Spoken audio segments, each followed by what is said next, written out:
Hey, what is up, everybody? I am here to give you my review of WWE NXT for October 14th, 2015. Now, the reason I'm doing this is because I'm not going to be on the Massasoit Wrestling Corner tomorrow, which, if you want to check that out, it's going to be right up there. You can check out all the episodes of the Massasoit Wrestling Corner. The reason I'm doing this video is because I'm not going to be on that show. However, there's still going to be an episode tomorrow, so don't worry. It's going to be tomorrow on October 15th, 2000... No, actually, no, it won't be on that day, because today's October. Hold on. It's going to be on... Actually, it's going to be tomorrow on October 16th, 2015. Sorry. I was on the NXT mind. So that will be the day. It's going to be on October 15th, 2015. That's going to be when the match is in... No, the Massasoit Wrestling Corner. That's when the episode's going to be. I'm just watching all over the place. I was doing fine until I said the one date. But the Massasoit Wrestling Corner episode, there will be an episode tomorrow on October 16th, 2015. I'm not sure what time, so I can't really tell you. James, the He-Man Hebert, and Ken Tut, also known by his real name John Tut, are going to be doing it on the road, which is going to be something different that I'm going to miss. I actually can't wait to see what they do with that. And they're going to also be doing a review of NXT. So make sure you check that out, because I certainly will be, because it could be great, or it could just suck. So, but we're going to have to wait and see. So yeah, that's why I'm here doing an NXT review, because I'm not going to be on the show, and I don't want to waste their time and talk about it when they already have. So let's talk about this week's episode. So this episode, like I said, took place on October 14th, 2015, and we had Rich Brennan, Corey Graves, and Byron Saxon on commentary for this show. And the show opens right off with Bayley coming out to cut a promo, and she talks about how she made history by main eventing in the Iron Woman match, and pretty much how she's dreamed about doing that since she was a kid. I thought it was a great promo.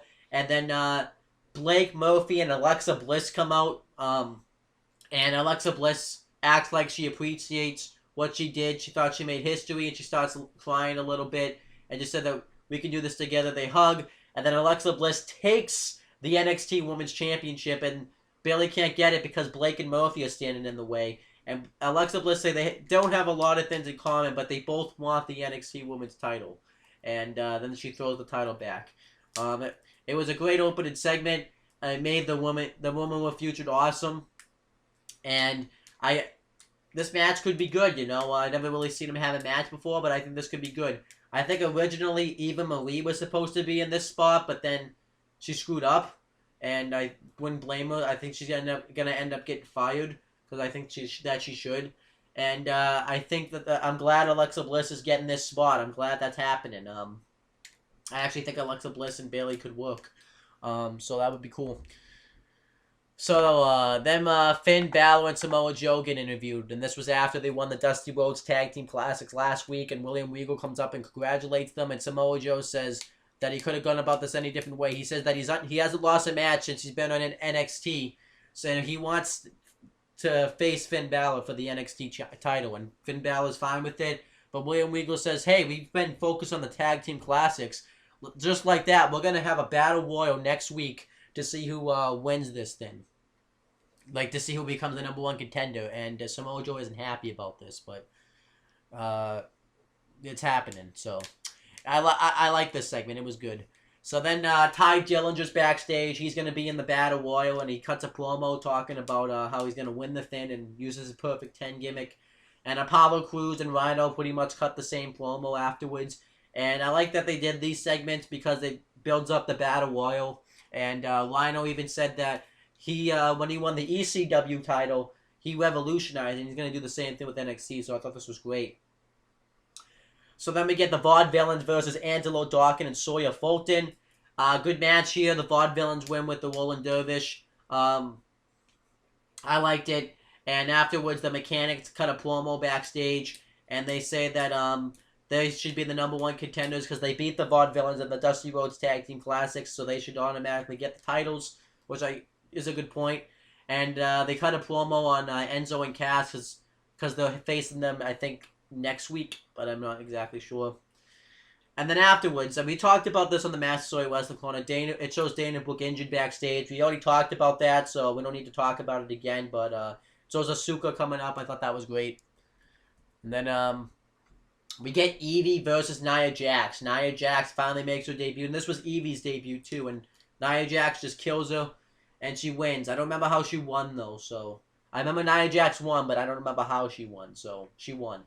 She just killed her though. And then it shows people talking about the Iron Woman match and how it was a great match. It shows Stephanie McMahon, Becky Lynch, and Charlotte talking about it, how it made history. And Triple H was also talking about it as well. Talking about how they revolutionized this business. And then Tyler Breeze is backstage, Baron Corbin, and they talk about how they're going to win the Battle Royal. And then Eva Marie's backstage, and she's in like Paris, and she said that that she's taking a break after hard work with wrestling. I really hope she gets fired because she ended up injuring Carmella and causing her to get a concussion. She isn't going to get the big push that she was supposed to get, so that's good, but she really needs to get fired. And then it shows the NXT number one contenders Battle Royal. I like this Battle Royal. Apollo Crews looked great. He just eliminated guys left and right. He took Johnny Gargano and just threw him over into a bunch of guys. And then Baron Corbin and Rhino were working together. Actually, Baron Corbin, Rhino, and the Mechanics were all attacking Samoa Joe, which makes sense because they cost them to win the Dusty Rhodes Tag Team Classics. I like that they did that, too. And people just keep getting eliminated. Eventually, Rhino ends up eliminating... Baron Corbin ends up eliminating Rhino, which was cool. And then Samoa Joe hits like a Yoanagi on the apron onto, I think it was Blake. No, it was Tommaso Ciampa. That's who it was. And then it comes down to the final four. I think it was Baron Corbin, Apollo Crews, Tyler Breeze, and Samoa Joe. And Samoa Joe eliminates Breeze. And then afterwards, while Joe is still on the apron, Breeze pulls him down, so he ends up getting eliminated. So this is probably going to be a feud now, which I'm fine with. But Tyler Breeze, like I said, needs to start getting some victories because he just looks like a loser, kind of. And I heard he's going up to the main roster. I don't think he's ready yet. I know he's been down on NXT since the beginning, but I think he needs to... If he's not having, like... He's usually being used fine on NXT. He just doesn't have the win columns. But if he goes up on the main roster, he's going to be used like absolute crap. You thought NXT was bad? Wait till he gets up on the main roster. So then it comes down to Baron Corbin and Apollo Crews. I had no clue who was going to win this year. I figured Baron Corbin would win since he's the heel. So Baron Corbin hits like the choke bomb on Crews, and then Crews starts hitting some kicks, and then he clotheslines Baron Corbin outside the win and wins the Battle Royal. I was shocked that they're going to have Apollo Crews get a title shot this early. I figured they would want to wait. But why not? Why not strike while the iron is hot? Everybody likes him. Why not give him a chance? You know, he doesn't necessarily have to win the title. He could just have a match. And everyone thought Samoa Joe would win. I myself did. And they would use this to build up the...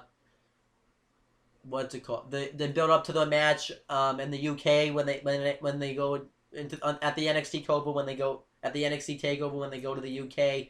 But I think they're going to use this because maybe this can be how Samoa Joe turns heel because he thought he should have been number one contender anyways. So there was no need for this Battle Royal. Maybe that's what's going to happen. I'm not really sure. But I'm fine with Apollo Crews winning. I'm down with that.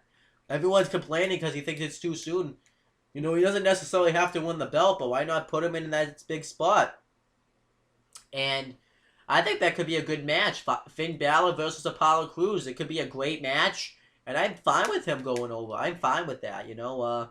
It's going to be weird because it's going to be two faces.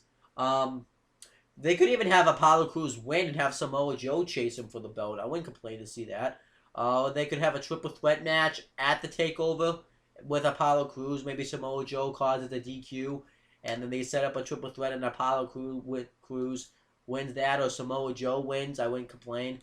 But I'm down with this. I don't really think it's too soon. I think it's fine, you know. I mean, Kevin Owens got a title shot 2 months into his career. Why not? He get the title shot. I mean, he won the belt 2 months into his career, so it's not like he's winning the belt. But I'm fine with this. So that was NXT. I thought it was a great show. No complaints, except for the Eva Marie backstage segment, but that's just a small complaint. That's not like it's gonna make this show shit. So I thought that show was great. So if you want to subscribe to some other stuff, my CM Brothers channel, I just uploaded a video like 2 minutes ago. Then you can subscribe to my Owen the Talkinator channel down below where I post my non-wrestling videos. You can subscribe to James the He-Man Hebert. Just call it James Hebert. But James Hebert, he makes custom Titantrons of professional wrestlers. He did one for Apollo Crews, the #1 contender to the NXT Championship. So check that out. And he has a Way With Youth Wrestling channel over here. It's not actually over there, but well, it's gonna be over there. But like, you have to click on the channel, and then you know. But he's holding a tournament for the WYW title, and it's 32 people. I'm one of those people in that tournament. I'm gonna win the whole thing. If I don't win this whole tournament, I'm gonna kick down somebody's lamp, curve stomp somebody's head into it, and then I'm gonna win. I gotta win this tournament. If I don't win this tournament, I'll scream. But that's pretty much it, guys. You could subscribe to my channel down below, so you can check out the Master Soy Wrestling Corner up there tomorrow. That's pretty much it, guys. Talk to you later.